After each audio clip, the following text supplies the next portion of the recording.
Praise the Lord. பிரியமானவர்களே, யோபு 1ஆம் அதிகாரம் 10ஆம் வசனம் பாருங்க.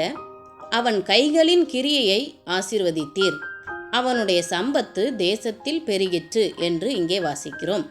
பிரியமானவர்களே, நம்முடைய கைகளின் கிரியை ஆசீர்வதிக்கப்பட வேண்டும் என்று சொன்னால், நம்முடைய சம்பத்து தேசத்திலே பெருக வேண்டும் என்று சொன்னால் நாம் என்ன செய்ய வேண்டும்? ஆதியாகமம் 17ஆம் அதிகாரம் 1ஆம் வசனம், அங்கே கர்த்தர் ஆபிரகாமிடம் சொல்லுகிறார், நீ எனக்கு முன்பாக நடந்து கொண்டு உத்தமனாயிரு என்று சொல்லுகிறார். பிரியமானவர்களே, நம்ம என்ன செய்யணும்?